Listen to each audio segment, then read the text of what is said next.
if I received a APOCABOX in the mail and I wasn't the one packing them, I think I would go out on my own into nature, maybe on a canoe ride or on a hike, and I don't think I would open it in my house. I think I would go out on my own and open the APOCABOX outside in nature and just explore it in that place. And just spend like 30 minutes, 45 minutes, an hour looking through the APOCABOX. And I gotta tell you, this particular box is really fun. There's a lot of items, there's a lot of cool stuff to play with. I'm gonna find a nice spot to pull on shore here, and I'm gonna tell you about a few of my favorite items and teach you a couple of things that you need to know in order to make good use of them. Meow! Huples cat. This is the August 2022 APOCABOX. I'm going to do a quick unboxing to see what you get for it. Before I start, I would point out I always get mine really late because of where I live in Canada and also very rural. But let's see what's inside the box.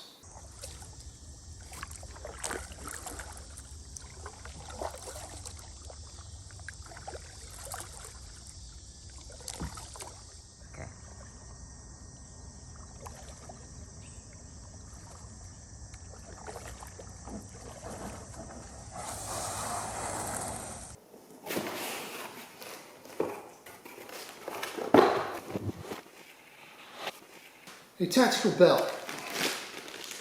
What is a tactical belt compared to a non-tactical belt? Never quite sure if I understand this. What I do know is I actually do need a belt, and I do think this belt is easily big enough for a fatty like me, like that. But what does the APOCABOX say about the tactical belt? So he included a free extra buckle so you can get some fabric and make a second belt. I like that idea. He also says belts can be used as straps, and they can be, and this type of material definitely will lend itself to that. Plastic buckles do tend to break though, so I wouldn't put too much strain on this, and I certainly wouldn't use it mountain climbing. Now this belt comes pretty big, and there's a couple of pieces in here that I want to mention, and I want to at least walk you through really quickly how to cut that down to size if it's too big for you, okay? So this is a nylon material, and the great thing about this black webbing is you can just cut this webbing with a pair of scissors. All right, so you're gonna size this belt. It's gonna go around your waist, goes in and through, and you're gonna size this belt accordingly, and you're gonna give yourself at least 6 to 8 inches of tail here.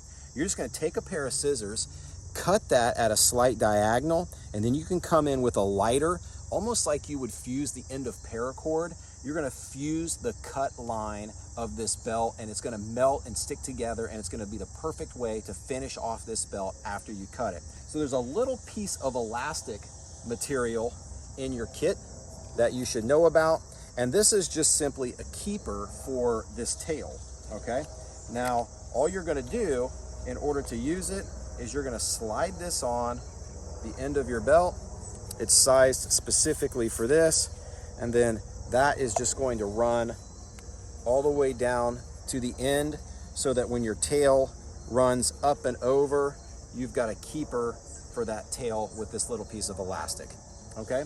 So I went ahead and included a secondary buckle for you, not because this buckle is ever going to break, but if you ever wanted to do a double belt strap, like if you wanted to use this belt as a gear strap for your pack, where you would do like 2 straps around a sleeping bag or a tent, you can go to pretty much any fabric store and get similar webbing material, maybe not as strong and durable as this, but you can get similar webbing material, and you can use this buckle exactly like you would use this buckle to create a 2 bedroll straps or 2 gear straps. You may want to just get some webbing and have it on hand just in case you want to do that. This belt can be used for all kinds of different things, not just a belt, but you can lash together tripods, you can do a shear lashing around 2 poles. There's all kinds of different things you can do with this belt. This is really more than a belt, it is a multifunctional tool. This really caught my eye, and I really like this kind of thing, even though it's not really vegan. Has a zip, good quality zip, and a pouch. Called the Canvas Wax Solitude pouch, and I think it's a really neat thing. I'm going to put it away for a minute, and I'll show you a couple more items, and I'll show you why I think I like this. A pen. Metal tactical pen, again, tactical pens are called that because you can invert them and smash people's skulls in or glass with this side of it. If you do that, try and wear gloves. And of course you can also use it as a pen. It works, not all pens work when you buy them. I keep wanting to do that to retract this and it hurts. When I'm going camping, I prefer pencils because you can easily sharpen them. I find ink pens have some problems, and if I use an ink pen in the wilds, I tend to like to use a permanent marker one.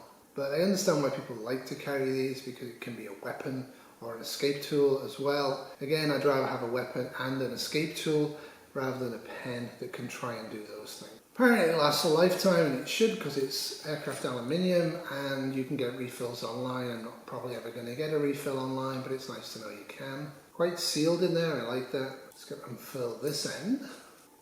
So you have a tiny compartment in here, you could put some tiny stuff in. I wouldn't. Anybody that captures you or decides to do bad things to you is not going to leave you with this. Bushcrafter's Field Journal. Yeah, I was quite happy to get this. This is your basic semi-waterproof book. You can write stuff in the wilds in it.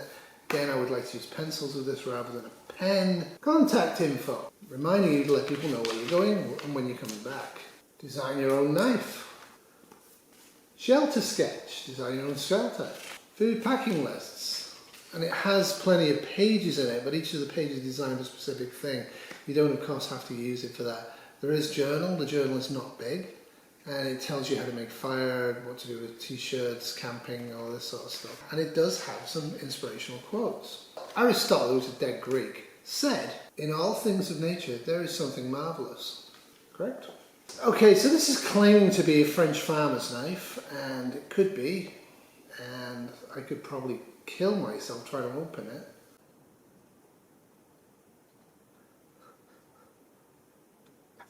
So I figured it out. There's this piece here and it goes, that's locked, and this is unlocked.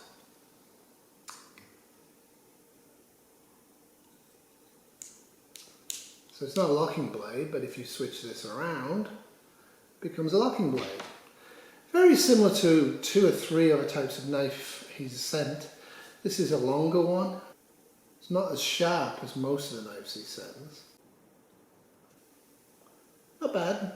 He says you can slice salami with this, but you shouldn't be eating meat. Well, I say that, not him. And whittling sticks and doing other little jobs. Very similar to a mushroom knife they sent quite a few years ago now. This is a metal magnesium bar. This has a hole in it for a lanyard. I look forward to trying this out. I always carry my Waypoint Survival Fire Steel from James at Waypoint Survival, which I bought a few years ago, and really like this, and it works. Of course, it works a lot better with my Bear Grylls Gerber knife.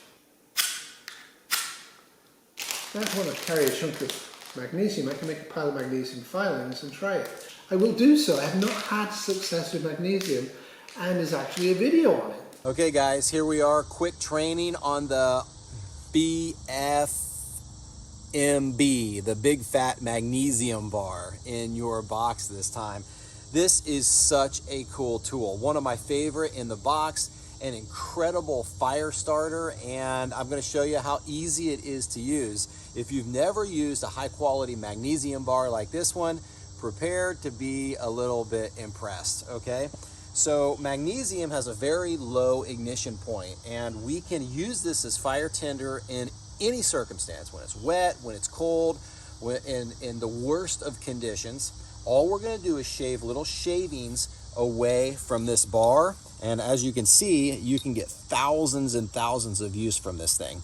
You need something that has a nice sharp right angle or even a knife edge, but I don't like using my knife edge because it's going to dull your knife. So in this case, I'm just using the carbide striker from my Feuerstock set here. It's got a really nice sharp edge that's perfect for scraping magnesium.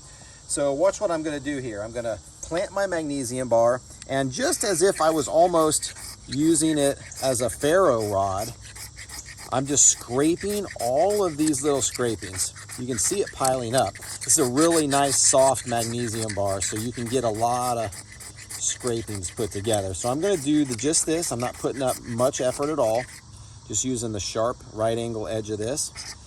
I'm going to take a couple, maybe a minute or so, and I'm going to put together a really nice little pile of magnesium shavings, and then I'm just going to hit it with a strike with this foyer stock rod and show you what it can do. Okay, here we go. I've got the magnesium in a really nice little pile, and what I want to do is I want to take my ferro rod now, and I want to drive a really nice spark right into that magnesium. And look at what happens. Look at that white hot flame. It burns super hot, and then I can just feel the heat from that on my finger. There's still a huge ember burning inside of that magnesium. So the more magnesium you have, the more fire you're going to be able, the more heat you're going to be able to generate. But it is, I mean, it's still down in there burning right now like a big ember. It's like still burning. Like, look, even when I move it around, burning. Like, look at that. It is an incredible fire starter for really inclement scenarios, and this bar will last literally a lifetime of fires. It's lightweight, it's really easy to tuck away in a bug out bag or a survival kit. It's a great piece of fire starting kit. He claims it's good for thousands of fires. We shall see. Sent me a leaflet on herb savvy and responsibly sourcing and enjoying elder herbs and all the rest of it. I have to look into this company, www.frontiercoop.com. That's where this has come from. Definitely interesting piece of information. This is the buckskin button kit. It's to make buttons. Information, a couple of nails, some string, and buckskin. Always interesting. Again, I'd put this away for a quiet, boring winter's day and grid down, and then maybe have a go at it then. From the here and now, this isn't something I'm particularly interested in. I'm not going to waste time doing it. This is Reptile Works Hank Grevden's Crooked Knife Book. Again, going to go in a box, probably never be used. But one of the beautiful things of these is if you're actually into bushcrafting, they give you the info to actually figure out how to do it step by step, and what you'll need and the tools you'll need and what the finished product could be looked like and used for. Information like this is so valuable, even if you don't personally want it in August of 2022, it's now September. It's actually very useful to keep information like this at the back. If we do ever face a full societal collapse, which goodness knows we hopefully won't, for whatever reason, this type of knowledge will be regained painfully. But if you have it to start with and give it to people who can use it, your group, your area are going to jumpstart technologically and are going to have a competitive advantage. Okay, even I can figure this out.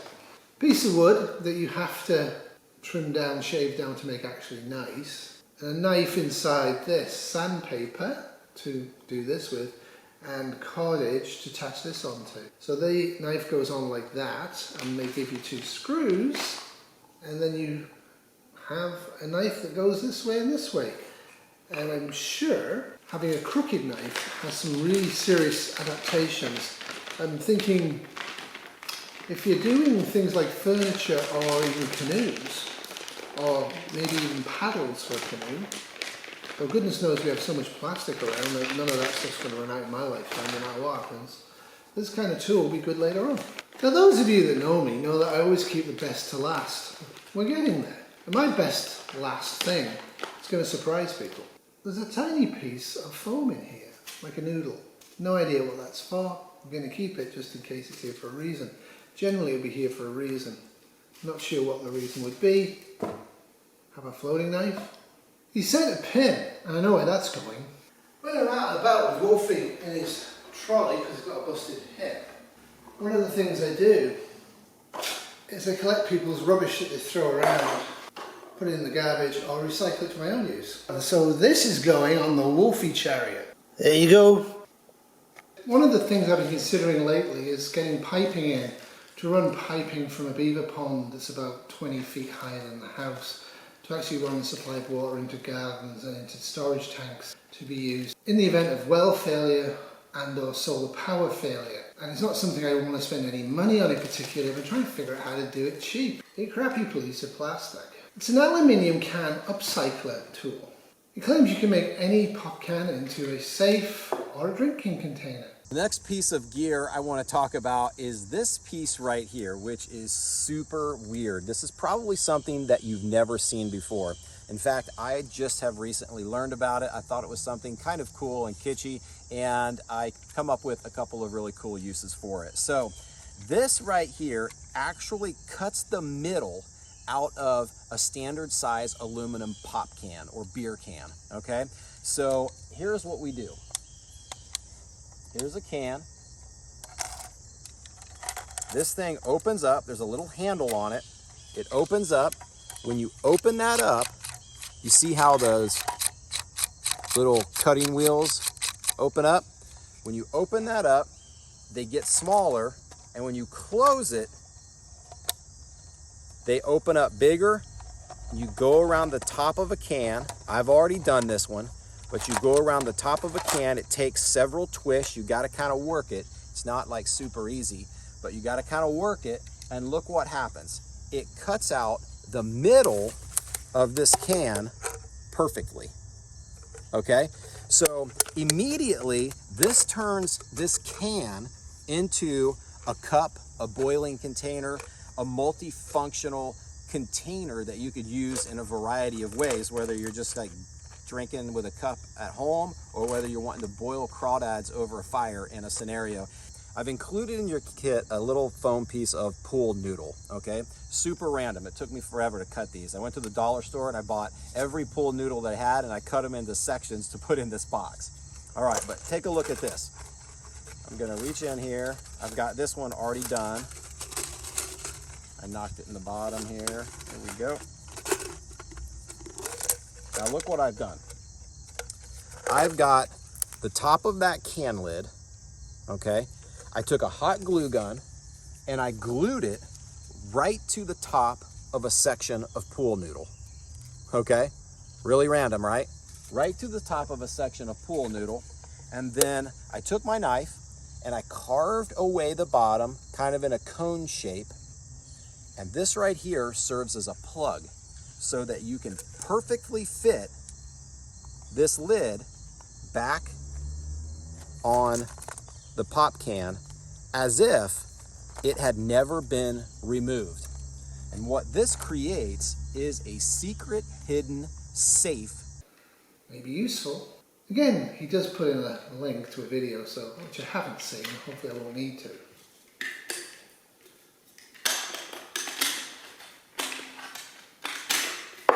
Takes several twists. You got to kind of work it.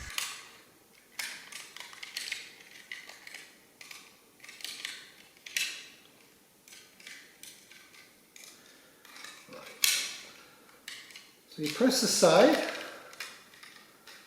and that should make this bigger or smaller. So you put it in, and then you tighten it. And then turn it. I always find it's easy to turn it down. But you got to kind of work it. Nothing's happened. I will try again.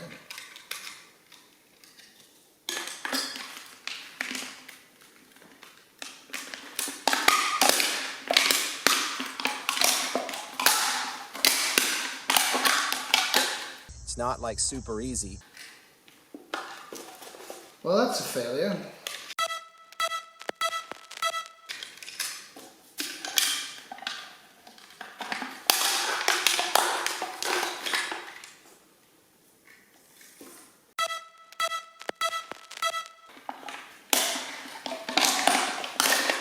Takes several twists. You got to kind of work it. It's not like super easy, but you got to kind of work it.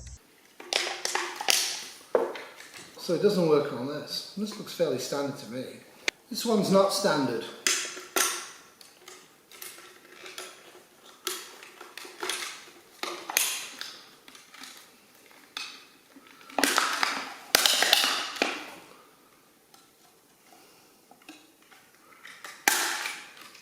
I'm going to watch the video. It would really be a benefit to me if I could open up the two ends of an aluminium can, bang them in together, and make a system of pipes using aluminium cans. You're going to have to watch the video, figure it out. Before I go, this is not waterproof. You might want to consider a waterproof version, and I probably won't use it for this. So the field notes goes in here. Your pen or your pencil can go in there. Put a knife in, And you can put this big piece of aluminium in, I think. No. Too bulky, don't like it. It's good to have this together with the pens. Not altogether sure if I would use this for anything other than bus tokens and loose change in the urban environment. But it's a nice product, it's nicely made. So what was your favourite thing in this box? Don't say nothing, Louis. If you got any of these items for free, which would you actually want to have? I know we always tend to look at things as, that's junk, I don't want that, this is garbage, etc, etc. But let's try a little bit of positivity. Information on elderberry, decent little notebook, a good piece of magnesium fire starting, if it works, to be seen. The belt's definitely up there for me, and if I can't get the aluminium can thing to work, and I'm sure I can by somehow if I watch the video, and I know I can watch the video, the belt alone, I like it. This would be about $20 Canadian for me. That's it for me, that's it from Wolfie.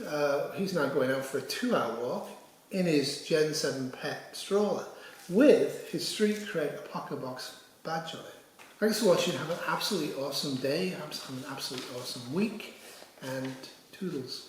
This has been brought to you by a Bushcrafting Terrier production 2022. Big chunk of aluminium, big chunk of magnesium rock, a good magnesium